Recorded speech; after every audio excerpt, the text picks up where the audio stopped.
Sebelum saya terangkan teks persisnya, itu ada sekian problem dalam memahami Quran, terutama kalau lewat terjemah. Problem itu bisa gawat, gawat betul, bukan gawat-gawatan tapi gawat betul. Misalnya ada ayat begini dan terjemahnya pasti begini. Fa'aina ma tuwallu fasamma wajhullah. Kamu menghadap mana saja, di arah manapun, di sana ada ridhonya. Itu kalau hanya pakai terjemah, tentu menjadikan kita sholat bisa menghadap ke timur, ke barat, ke utara, dan ke apa? Selatan. Saya cerita sedikit tentang asbabun nuzul. Memang tema sekarang tentang asbabun nuzul. Dulu Rasulullah SAW ketika di Mekah itu sholat menghadap Ka'bah. Tapi setelah pindah di Madinah, di mana Madinah itu ada komunitas Yahudi dan Nasrani, Rasulullah itu menghadap ke Baitul Maqdis. Kira-kira 16 bulan. 16 sampai 17 bulan. Semua riwayat itu kisarannya hanya 16 sampai berapa? 17 bulan.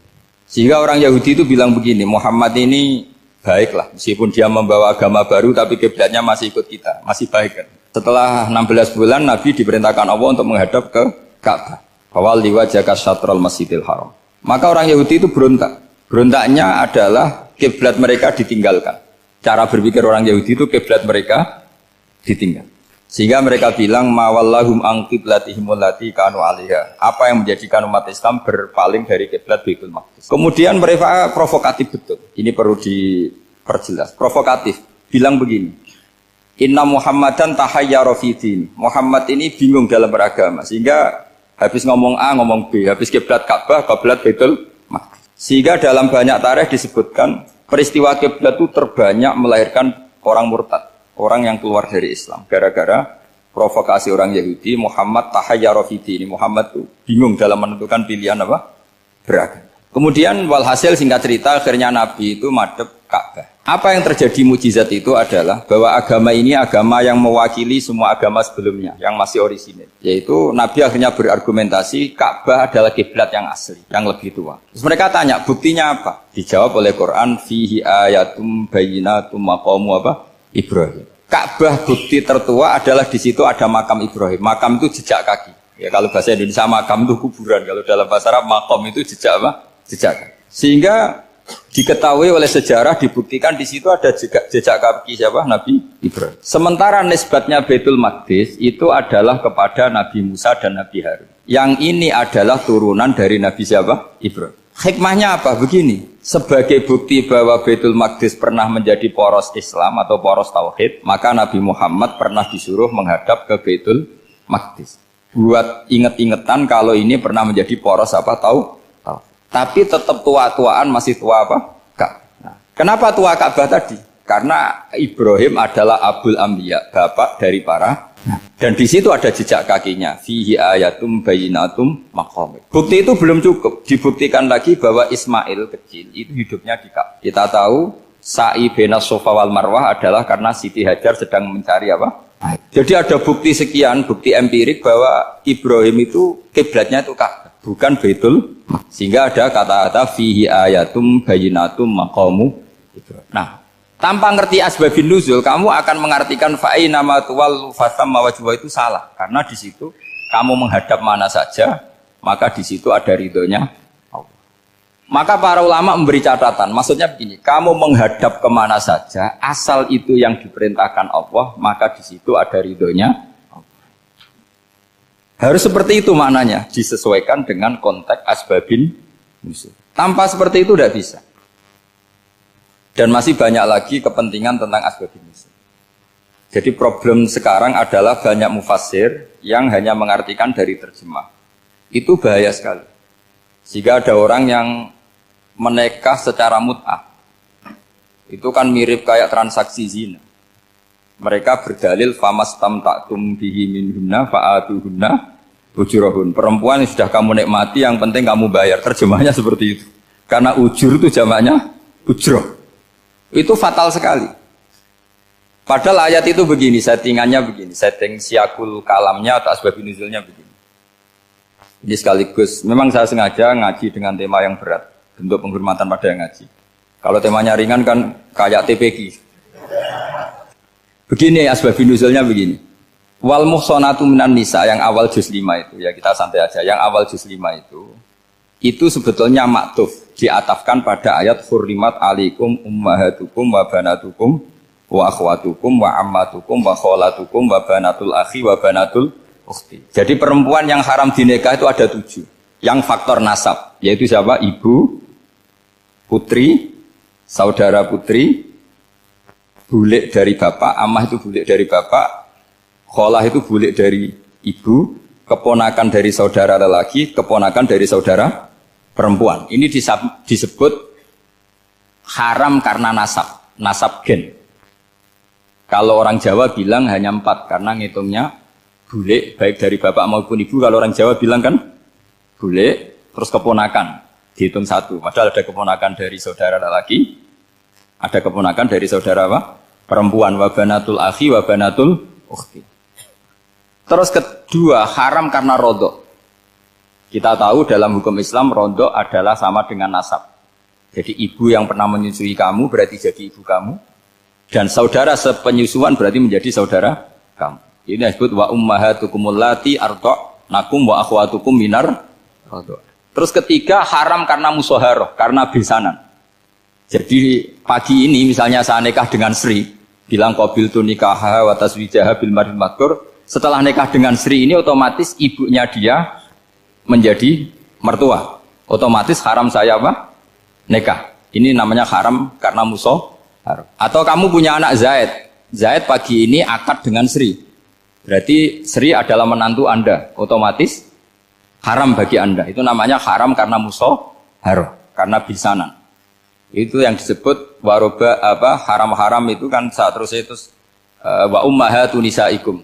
Ibu dari istri-istri kamu.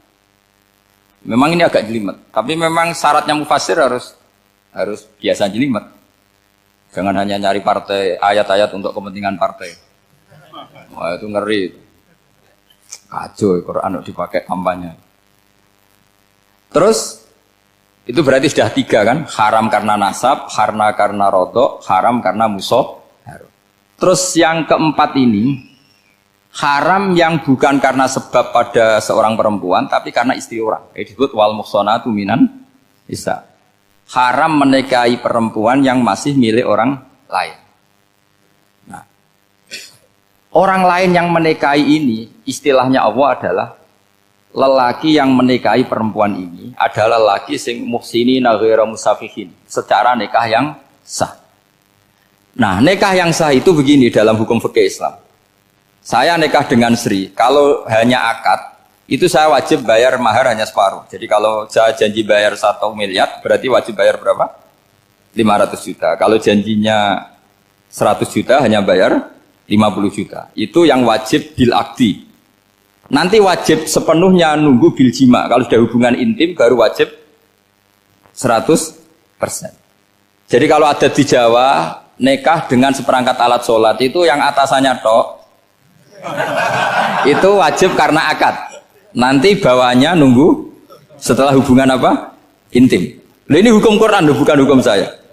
Makanya kan wa in talaqtumuhunna min qabli an tamassuhunna, saat terus fanis suma faradtum, hanya wajib bayar setengah. Nah, perempuan yang sudah diajak hubungan intim itu kata Allah fa'atuhunna ujurahun, maka wajib kamu bayar pen. Jadi ayat itu tentang perempuan yang sudah dinikah, kita harus bayar berapa? Harus bayar penuh. Ini penting saya utarakan. Nah, problem kita sebagai orang Indonesia, ini juga problem Pak On, problem semua kiai. Mahar di Indonesia itu nggak bisa dibahas di Quran. Karena keterlaluan, kecilnya itu keterlaluan. Saya ini kan kiai, sering ngakatkan tuh sampai bosen, seperangkat alat sholat itu ngawur sekali. Ini mbak-mbak harus nggak mau gitu. Saya provokasi minimal itu ya berapa? 100 juta berapa? Pantasnya berapa? Pantasnya berapa? 10 gram itu berapa nilainya? Kan 1 gram 500.000 baru 5. Ya sudah mendingan itu 10 gram. Quran itu bayangannya gini, sambil latihan, yang hafal-hafal biar latihan. Jangan dapat beasiswa karena hafal tapi nggak jelas juntrungannya. Quran itu bayangannya gini, ini nggak mungkin Quran ini bisa dibaca di Jawa. Wa in aradtum istibdala zawjin makana zawji wa ataitum ihdahunna qintaran fala ta'khudhu minhu syai'a. Jika kamu nikah sama seorang perempuan, kemudian kamu cerai, maka mahar yang sudah kamu berikan jangan ambil lagi. Karena mahar di Arab itu mahal 100 juta, kadang mobil Alphard, kadang GMC. Sehingga setelah menceraikan tuh kebayang menarik. Kok enak dulu saya memberikan itu kan dapat servisnya. Sekarang sudah saya cerai, saya tarik. Kalau mahar di Indonesia kan seperangkat alat sholat. Jadi gak kebayang ada kalimat fala ta'khudhu minhu syai'a, jangan ambil lagi. Kebayang ngambil aja enggak? Apalagi kalau nikahnya sudah 2 tahun kan sudah lusuh, sudah. Tapi kalau di Arab itu kebayang karena mahal. Makanya orang Arab suka nikah orang Indonesia karena murah. Jadi bahasa kintoron tuh harta yang enggak ternilai. Wa ataitum ihdahunna kintoron. Kok yang enggak ternilai? Mahal betul. Itu pernah saya hitung, ada yang mahar itu 400 juta, ya sekira segitu. Nah makanya setelah dicerai, Allah memperingatkan setelah kamu kasihkan, ya jangan minta lagi. Kenapa kepikiran minta? Karena jumlahnya besar. Kalau di Indonesia kepikiran nggak minta, ya? Nggak kepikiran, saking kecilnya. Seperangkat alat sholat, kadang 1 juta. 1 juta itu setelah hubungan intim, sebelumnya yang wajib hanya 500. Itu kan nggak kebayang. Makanya susah ngartikan Quran di Indonesia, kadang susah karena kadang terlalu. Itu pernah Sayyidina Umar radhiyallahu anhu pernah bilang begini, wahai para perempuan, mahar itu jangan mahal-mahal, kasihan para lelaki. Itu ada perempuan alimah ya, orangnya alim betul, meskipun nggak pernah sekolah di UI, tapi alim itu. Itu usul langsung gini, ya Amiral Mukminin, laisa dzalika laka ya Amiral Mukminin, waqad qala ta'ala wa ataitum ihdahunna qintaran. Kamu hanya seorang Amiril Mukminin, tidak berhak bikin aturan pembatasan mahar. Allah saja tidak batasi. Kenapa kamu batasi? Sehingga dulu yang namanya nikahnya Sulaiman Agung atau Jamaluddin siapa Ratu Agung, kalau hadiah ya sampai tas mahal itu. Ini kan dari bahasa Arab mumtaz mahal. Mumtaz itu istimewa, mahal itu tempat. Dia punya istri yang sangat dicintai, dikasih hadiah mumtaz mahal. Terus ilat Jawa jadi apa? Tas mahal. Itu sama Mujid Ulil Albab kalah. Itu kalau cerai kan kepikiran minta lagi. Dikasihkan yang baru. Tapi kalau di Indonesia tidak mungkin karena apa tadi? Seperangkat alat sholat. Begitu nyari yang murah lagi. Yang bagus kitanya, bungkusnya yang bagus. Nah, maka nggak mungkin kita maknani Quran tanpa mengenal yang bernama asbabin. Karena makna ayat itu bisa kacau kalau kita tidak tahu asbabin. Yaitu kayak tadi makna fa'ina ma tuwallu fasamma wajhuhu. Itu maknanya kan kamu menghadap mana saja, boleh saja di sana ada ridhonya Allah. Berarti kan bisa ke timur, ke selatan, ke utara, ke barat. Itu bahaya betul. Sehingga kata ulama harus mengkaji asbabin supaya porsi ayat ini sampai semana jauhnya itu kita tahu. Tanpa tahu itu tidak bisa. Begitu juga menyangkut kiblat.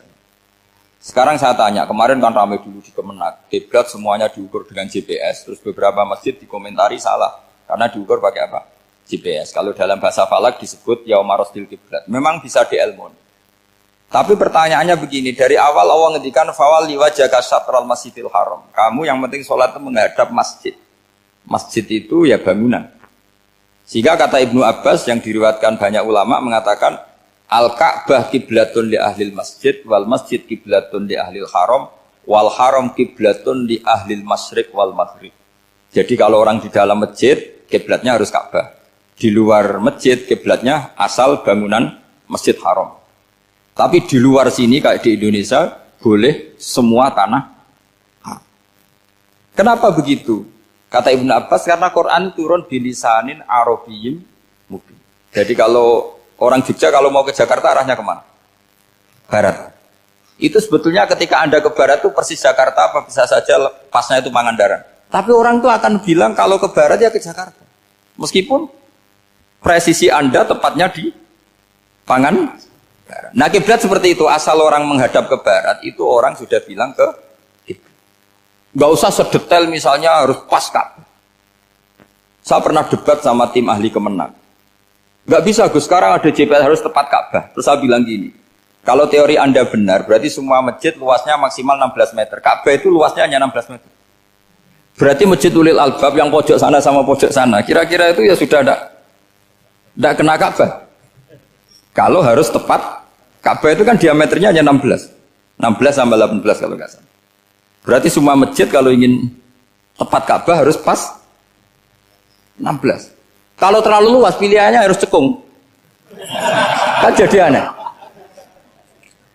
Makanya saya itu sering Pak, dulu saya ini biasa debat fikih. Kalau di tradisi pesantren namanya Basul Masail. Saya punya teman yang paling kurang ajar, yang paling saya kenang dalam sepanjang sejarah. Dulu itu kalau debat fikih itu ya seru. Kalau aturan fikih kan gini, soft paling baik itu kan soft pertama. Baru kedua, baru ketiga. Yang paling keren kan soft awal, soft. Terus teman saya bilang gini Pak, ya kalau gitu gini aja Gus, desain masjid itu memanjang utara selatan. Biar semuanya soft awal. Gara-gara didesain begini kan ada soft 2, soft 3. Apa susahnya? Kita bikin mulai awal supaya masjid itu memanjang utara apa? Selatan. Supaya semuanya soft awal. Ya kalau ada hukum ya diimplementasikan dalam desain bangunan katanya. Jadi. Itu kan kacau. Terus akhirnya saya jawab, lalu setelah begitu yang paling afdol siapa? Yang dekat imam. Ya sudah, bikin cekung saja kalau gitu. Artinya gini ya, beragama itu yang sehat. Jadi beragama itu berdasar riwayat. Pernah ada ulama yang hitung, Madinah menghadap Ka'bah itu ya tidak pas. Pernah dihitung pakai GPS. Kiblat Madinah ke Ka'bah itu ya tidak pas. Tidak seperti yang pernah dianjurkan Kemenak. Karena apa? Agama ini ngikuti bilisanin Arabiyyin. Mungkin seperti jenengan gini, semua ini istilahnya apa? Menghadap Gus Bah. Padahal ada yang agak sana. Semuanya ngaji sama siapa Gus Bah? Ya sudah. Istilahnya bertatap muka, memangnya kita benturan. Ini bahasa, jadi seperti ini semua namanya apa? Berhadap. Padahal ada yang agak samping. Ka'bah juga gitu, sebenarnya tidak se-ekstrim yang dibayangkan orang-orang. Cuma kalau bisa tepat, ya kita harus tepat. Tapi tetap saja tidak perlu 16 meter. Fa'aina ma tuwallu fathamma wajhullah itu artinya menghadap. Menghadap itu menghadap arah. Makanya Allah tidak dawuh fawalli wajhaka nahwal Ka'bah tapi fawalli wajhaka syatrul Masjidil Haram. Jadi ini penting saya utarakan supaya kita familiar dengan istilah-istilah Quran. Istilah Quran itu gampang sebenarnya. Kalau kita kaji itu gampang. Problem kita tidak pernah mengkaji. Jadi semuanya asing. Kalau kita mengkaji itu gampang sekali. Saya punya sekian cerita betapa pentingnya mengkaji Quran. Harun ar-Rasyid itu dinasti Bani Abbasiyah. Itu pinter sekali. Ada seorang ustadz yang agak ekstrim. Itu datang ke Harun ar-Rasyid. Ya Amirul Mukminin, inni nasihun laka famusaddidun alaika. Fala tajidanna alayya fi nafsika syai'an. Saya mau nasihati kamu tapi saya mohon jangan masukkan hati. Karena nasihat ini penting. Tapi saya akan keras, vulgar. Akan keras, kritik saya akan keras karena Anda sebagai Amirul Mukminin tidak pedes. Apa kata Amirul Mukminin Harun ar-Rasyid? Uskut ya Ustadz. Nah, sebagai riwayat uskut ya jahil, kamu itu Ustadz bodoh, tidak usah banyak omong. Terus kita, kenapa saya bodoh? Terus dibacakan ayat faqula lahu qaulal layyinal la'allahu yatadzakkaru aw yakhsha. Inna Allaha ta'ala qad arsala man huwa khairun minka ila man huwa syarrun minni. Wa ma'adzalika qala ta'ala faqula lahu qaulal layyin. Allah pernah menugaskan seorang yang lebih baik ketimbang kamu, yaitu Musa dan Harun. Musa dan Harun adalah seorang nabi. Kepada orang yang lebih buruk ketimbang saya, yaitu Fir'aun. Itu saja etikanya faqula lahu qaulal layyin. Kamu kalau ngomong yang halus, yang baik, yang berperadaban, kok kamu sama saya mau kasar? Akhirnya ustadznya ternyata pinter kamu, yes pinter aku. Jadi semudah itu. Allah itu menugaskan orang yang lebih baik ketimbang kamu, yaitu Nabi Musa, kepada orang yang lebih buruk ketimbang saya, yaitu Fir'aun. Itu saja ada etikanya. Kok kamu sama saya mau tambah etika? Mau main kasar hanya karena kamu merasa nasihat Anda benar? Jadi gampang sekali memahami Quran. Tapi lagi-lagi memang bagi ahlinya. Tapi ini saya bantu supaya sampean jadi ahli apa? Quran. Meskipun ngajinya sebulan sekali. Sudah sebulan sekali tidak punya kitabnya, sudah. Jadi ulama dulu kalau belajar Quran itu gampang sekali. Saya berkali-kali cerita, yang kitab saya baca di rektorat namanya Syajaratul Ma'arif. Itu kalau cerita bikin judul itu enak sekali. Babuna fil ibad bikulil bilad. Bab seseorang di mana saja hidupnya harus bermanfaat.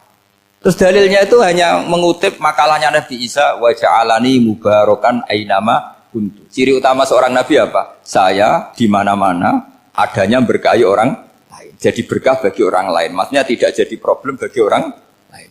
Artinya kamu hidup entah di Jogja seperti Pak Ono orang Jember, saya orang Rembang. Hidup di Jogja manfaat, di Jember ya manfaat, di mana-mana manfaat. Saya pernah di Korea seminggu ya manfaat. Saudara kita TKI yang di Korea ya manfaat, di sana bikin masjid, bikin apa. Karena ngendikane Allah menceritakan Nabi Isa siapa? Wa ja'alani mubarakan ainama kuntu. Saya adalah orang yang di mana-mana berkah. Artinya manusia eksistensinya harus seperti itu, hidup di mana saja berkah. Gampang sekali memahami Quran. Pernah Imam Syafi'i ditanya, kalau kamu nggak kehilangan air atau nggak ada air di satu daerah, cari-cari dulu sampai nggak ketemu. Setelah nggak ketemu air, baru kamu boleh tayam. Imam Syafi'i ditanya, apa dalilnya harus mencari dulu? Kalau nggak ada air ya langsung tayamum saja. Kenapa harus nyari-nyari dulu? Jawabnya Imam Syafi'i itu gampang sekali. Qala ta'ala falam tajidu ma'an. Kemudian kamu tidak menemukan air. Di mana-mana tidak menemukan setelah mencari. Kalau belum mencari namanya tidak tahu. Kan ayatnya kan falam tajidu ma'an. Kemudian kamu tidak menemukan air. Tidak menemukan tuh nyari dulu apa langsung ambil sikap? Nyari dulu baru kesimpulannya tidak ketemu. Kalau belum pernah nyari namanya tidak tahu.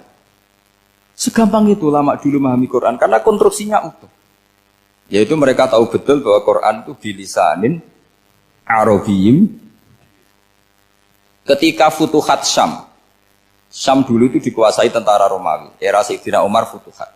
Yerusalem dikuasai tentara Islam. Itu awal Sayyidina siapa? Umar radhiyallahu anhu.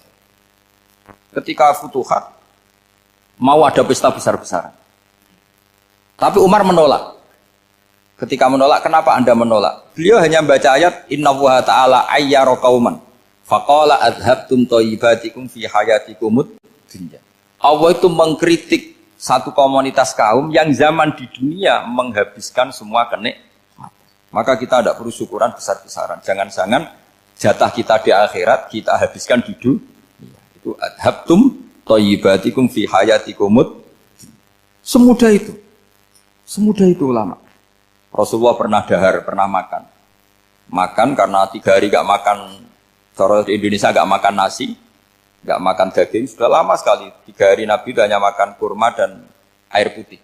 Pernah Nabi gak makan roti sampai 3 hari. Kalau Indonesia mungkin gak makan nasi. Di hari ketiga, ada sahabat yang berbaik hati, Nabi disembelihkan kambing, dipotongkan kambing, Nabi disuruh dahar. Itu baru dahar setengah piring, Nabi berhenti. Ketika ditanya, setengah piring itu kan sudah kuat. Untuk sholat, untuk apa sudah kuat. Ditanya, ya Rasulullah kenapa berhenti? Bukankah engkau tidak makan ini 3 hari? Nabi menjawab, walatus alunna yauma idzin anin naim. Semua nikmat yang saya rasakan nanti ada pertanggungjawabannya. Makanya saya tidak ingin banyak-banyak. Wah itu kalau diterapkan di sini nggak populer. Makanya saya tahu gayanya ngaji Quran itu nggak siap dengan konsep-konsep Quran ini. Jadi segampang itu orang dulu. Nah karena apa ya itu tadi? Mereka tahu asbabun nuzul. Quran itu diturunkan dalam konteks apa? Lafat ini arahnya kayak apa? Mutlak muqayyadnya kayak apa? Muhkam mutasabihnya kayak apa? Nasah mansuhnya kayak apa? Nah sedikit saya cerita ini mungkin contoh terakhir supaya agak lama-lama nanti bingung kalau lama. Yang bingung ya saya. Bingung cara memahamkan. Jadi kalau guru itu kan bingung cara memahamkan. Kalau murid bingung cara memahami. Nggak tahu tingkat kebingungannya sama. Kalau guru itu bingung cara memahamkan. Kalau murid bingung cara. Jadi ini pertemuan 2 kelompok bingung. Yang satu bingung cara memahamkan, yang satu bingung cara. Kalau orang ekstremis bingung cara merusak suasana. Itu nggak benar itu. Ada loh. Rasulullah itu nabi. Itu paling pusing yang ngadepi orang-orang yang ekstrim. Karena apa? Cara berpikir itu lompatannya itu nggak tertib. Jadi Nabi itu cara berpikir itu kecerdasan nubuah. Sementara orang ekstrim cara berpikir itu kecerdasan nafsu. Bukan kecerdasan manusia. Kalau manusia masih baik nafsu. Misalnya begini, kalau dalam tradisi nubuah itu. Saya dengan Pak Anu berteman lama. Mulai tahun 2000 berapa. Itu kalau Pak Anu bertamu ke saya, harusnya tidak usah tak kasih makan. karena sudah dekat. Tapi kalau kenalan baru itu dikasih makan, disangoni. Jadi Nabi itu perilakunya agak unik. Akhirnya ada orang yang cara berpikir itu dangkal. Ya Rasulullah ini tidak fair. Yang iman lama tidak diservis, yang iman baru diservis. Cara berpikir Nabi begini. Orang Ansor itu kan sering memberi Nabi. Perjuangannya Nabi ditopang orang apa? Ansor. Donatur lah, kira-kira orang Ansor itu donatur. Donatur itu keren. Karena donatur itu artinya al-yadul ulya khairum minal yadis. Sehingga ketika Nabi sudah menguasai negara, menguasai Mekah Madinah, sudah futuhat. Itu orang Ansor tetap gak diservis. Yang diservis Nabi itu orang-orang baru masuk Islam, disebut wal mu'allafati qulubuhum atau Islam mu'allaf. Ada 1-2 orang yang protes, tentu yang gak pinter. Tukang protes pasti tidak pinter. Wong iskal-iskalnya sendiri, otaknya gak sampai-sampainya sendiri, orang lain disuruh jawab. Makanya di sini tidak ada tanya jawab, nanti iskal-iskal kamu sendiri, bingung-bingung kamu sendiri, saya disuruh jawab. Berarti Gus Pak gak mau ditanya, ya memang gak mau, karena tadi jawab sendiri aja, nanti pinter sendiri, kapan-kapan pinter sendiri. Akhirnya tanya begini, cara tanya gini, ya Rasulullah, ini gak fair. Orang sudah Islam lama setelah negara terbuka milik Anda, setelah kita menang, setelah kita menguasai negara, tidak kamu servis. Sementara yang baru Islam kamu, Nabi itu bertanya senyum-senyum, rileks saja. Lama-lama tambah ekstrim pertanyaannya. Kata Umar, ya Rasulullah saya beri izin untuk membunuh orang ini. Umar itu pikirannya karena mangkel lo Nabi. Nabi jangan. Kalau kamu bunuh, nanti apa kata orang banyak? Inna Muhammad dan yaktulu ashabah. Dikira Muhammad membunuh sahabatnya sendiri. Nabi masih mendengar. Komplainnya masih dengar. Lama-lama Nabi memberi penjelasan. Kamu ini orang Ansor.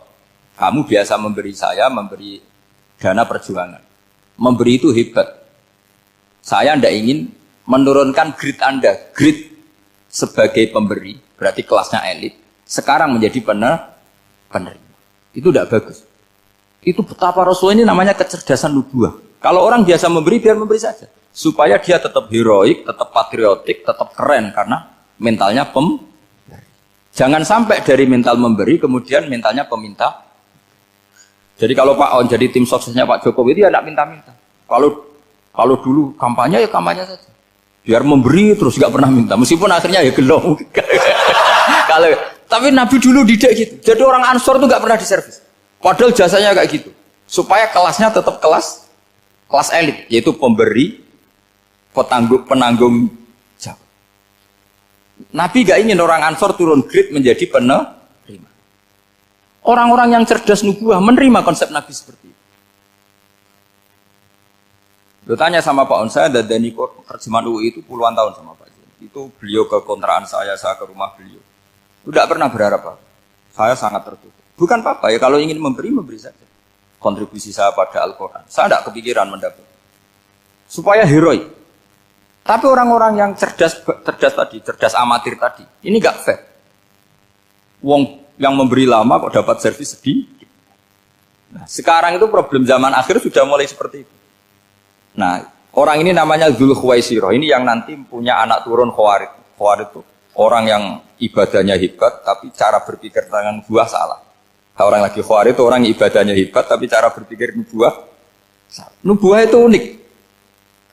Nubuah itu cara berpikir tadi. Apa ya? Melihat sesuatu yang benar biar benar terus itu. Yaitu tadi, mental memberi itu ya biar memberi terus, tidak usah di-share. Maka ketika Abu Bakar jadi khalifatul Rasulullah, itu ada sistem kepegawaian.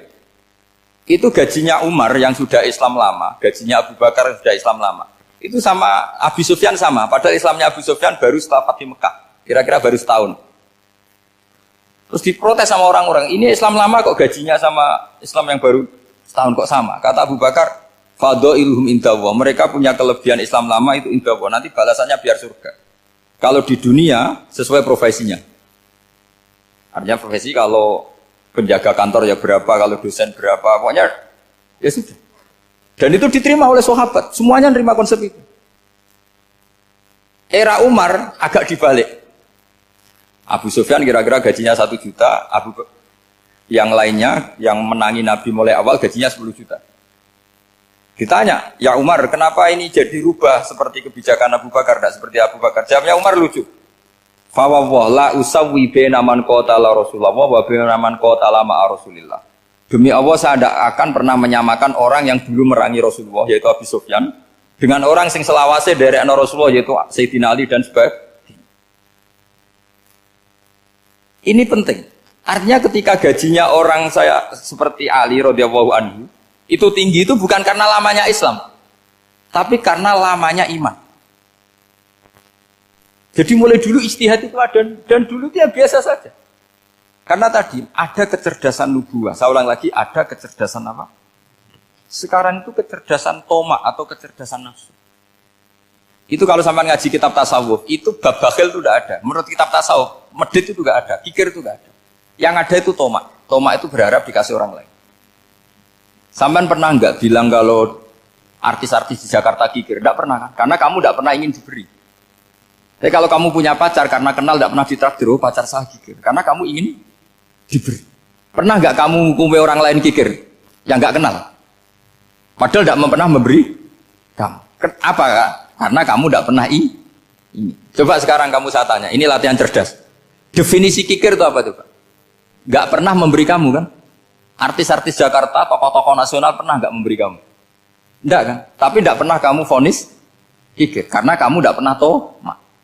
Tapi pacar kamu kok amin ditraktir terus, atau istri kamu atau mertua kamu kok tidak ngasih warisan, kamu bilang kikir enggak? Sebabnya kikir betul apa karena kamu tomak berharap? Tomak. Maka di kitab tasawuf itu enggak ada bab kikir, yang ada bab tomak. Karena asal usul menvonis orang kikir itu karena tamak. Maka jangan banyak kenal orang, nanti banyak hukum kamu kan. Sombong juga gitu, di tasawuf itu enggak ada bab sombong. Karena orang hukumi orang lain sombong itu karena kamu ingin dihormati. Ada orang enggak kenal, terus lewat saja enggak tanya kamu bilang sombong enggak kan? Tapi kalau kenal, oh sombong betul, kenal enggak tanya kan gitu. Jadi tasawuf itu sisi unik dari khazanah Islam. Makanya di tasawuf itu enggak ada kritik terhadap kikir. Ya tentu kikir itu buruk, pasti ya kikir itu buruk. Tapi enggak perlu dikritik. Jangan-jangan yang salah kamu. Mau kenal Pak On di PPAI terus ingin jadi sekretarisnya, terus ingin kenal Pak Jokowi ingin jadi menterinya, nanti kenal rektor ingin jadi pegawainya. Ketika gak diturutin bilang Pak Rektor kikir. Tapi orang lain ya Kak pernah berharap, mungkin gak menvonis Pak Rektor atau Pak On ini kikir, enggak kan? Berarti vonis kikir itu status orang itu apa gak kesampaian niat kamu? Memang agak jelimet ilmu tasawuf itu, tapi itu unik, itu bagian dari khazanah apa? Islam. Makanya Rasulullah itu sering isti'adah minta perlindungan wa min toma'en fi ghairi matma'in. Ya Allah, saya tidak ingin berkeinginan yang tidak layak. Karena semua dunia ini dimulai dari keinginan. Coba kamu protes negara itu karena apa? Ingin makmur, sejahtera tanpa kerja, sehingga nyalakan menteri keuangan, menteri ini itu. Makanya kalau guyonannya ulama tasawuf gini, tak beri bocoran. Guyonannya orang tasawuf, begini guyonannya. Anta lam tajid min nafsika kullama turid. Fakaifa turidu min ghairika kullama turid. Kamu yang punya keinginan saja tidak bisa memenuhi apa yang kamu inginkan. Kenapa keinginan itu kamu timpakan ke orang lain untuk memenuhi kamu? Wong kamu yang punya keinginan saja tidak bisa mewujudkan. Kenapa keinginan Anda kamu timpakan, bebankan orang lain untuk memenuhi keinginan Anda? Misalnya kamu, Gus saya ini goblok, tolong pinterkan. Wong kamu yang ini saja tidak bisa. Kok menyuruh saya? Jadi kalau tiap tasawuf itu unik. Seperti kamu mencintai istri tulen, itu ingin kan dicintai istri tulen. Kamu sendiri kan nggak bisa cinta tulen, masih pelengahan sana sini. Kamu pacaran, ingin pacar kamu setia. Ternyata kamu bikin sekian alternatif. Kalau putus ini punya ini, putus ini. Tapi kamu ingin ini setia, kan nggak fair. Makanya guyonanya orang tasawuf itu, anta lam tajid min nafsika kullama turid, fakaifa turidu min ghairika kullama turid. Gampang tuh apalane, pokoknya ratrit gitu aja gampang. Jadi kamu yang punya keinginan saja tidak bisa memenuhi. Kok orang lain disuruh memenuhi. Sehingga orang tasawuf itu malu betul. Misalnya saya kok ingin Pak On takdim sama saya itu kurang pegawaian. Kalau saya ingin ditakdimi saya menakdimi diri saya sendiri. Makanya berbahagialah orang yang ngilu terus saya ganteng sendiri ya Allah. Saya kaya sendiri. Menunggu orang lain bilang kamu kaya itu repot. Menunggu orang lain bilang kamu hebat itu, ya sudah bilang aja ya Allah saya hebat, ya Allah saya ganteng, ya Allah saya cantik. Daripada menunggu orang lain bilang apa? Cantik. Jadi ilmu tasawuf itu unik. Jadi kalau fikih itu yang dikritik itu kikir. Kalau tasawuf enggak toma. Karena orang yang kamu vonis kikir itu jangan-jangan tidak kikir tapi mementingkan yang lebih penting. Misalnya ada teman yang tidak pernah nakdir kamu, ternyata punya ibu sakit, uangnya dianggarkan untuk ibunya yang sakit, atau anaknya sekolah, atau keluarganya masih butuh biaya, ya, sehingga sama teman dia kikir. Hakikatnya kikir apa mementingkan yang penting? Tapi kamu karena nggak pernah ditraktir menvonis kikir. Nah, ini pelajaran. Jadi makanya yang dianteni ilmu tasawuf itu tamak itu kalau dalam bahasa Indonesia, bukan kikir. Karena vonis kikir itu akan disematkan orang yang tidak kesampaian hajatnya. Pokoknya bapak saya itu, keluarga kiai itu ajarannya itu. Yang penting jangan berharap dari orang lain. Ini Pak On saksinya, saya dulu benahin terjemah itu nggak pernah ingin diperlakukan seperti ini. Ya ngaji aja. Karena pikirannya keluarga kiai itu sederhana. Kalau ngamal ya ngamal saja. Ngamal itu heroik. Makanya buyut-buyut kita semua ini kan pahlawan semua. Membela negara Indonesia jadi merdeka. Ya nggak pernah kebayang jadi presiden, menteri. Tapi sekarang nggak, ngamal sedikit saja harus jadi menteri. Jadi ini bahaya kalau dalam kelangsungan bernegara. Karena orang biasa transaksional. Awal negara ini dibangun berdasar heroik, bukan berdasar apa? Transaksional. Tapi sekarang orang akan membiasakan itu. Apa-apa itu transaksional. Ini tidak bagus untuk kelangsungan bernegara. Apalagi kelangsungan beragama. Sehingga seperti saya ini masih punya desa-desa binaan di Sragen, di pedalaman Papua sekalipun. Saya punya santri banyak di Papua. Itu kalau cerita itu unik-unik. Itu mau Jumatan, itu nggak ada orang 40. Sudah datang setengah 12. Itu datangnya 3 jam. Di situ mau ketemu santri 3. Semua, karena ya akhirnya mereka tanya gini, Pak. Pertanyaannya itu lucu. Gus, boleh nggak Jumatan orang 3? Secara fikih Syafi'i kan harus orang 4. Boleh. Kemudian mereka tak bilang buat sholat duhur saja. Mereka nggak mau. Wong Jumat kok duhur. Harinya kan Jumat, masa sholatnya? Sehingga kita yang jadi kiai akhirnya nyari fikul madzhabil arba. Nyari fikih madzhab 4. Ternyata Imam Malik membolehkan orang 6. Ada yang bilang 12. Yang penting keceluk jamun itu kelompok. Kalau 3 kan belum keceluk apa? Belum disebut apa? Kelompok. Ini penting saya utarakan supaya kita berjuang itu bukan karena service seperti ini kayak di Ulil Albab, masjidnya keren, kampus swasta tertua, terus termasuk nomor 1-2 di Indonesia. Oke, kita syukur dengan kebesaran UI.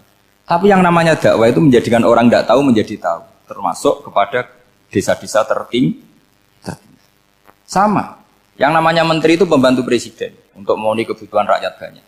Sekarang misalnya menteri pertaniannya itu hebat, cerdas, tapi petani nggak mau nandur padi, mau apa itu?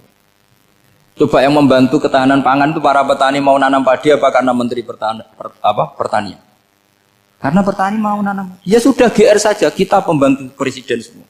Karena ikut menyumbangkan ketahanan pangan. Tapi kamu kan nggak digaji, kita keren, ngamal tanpa harap gaji.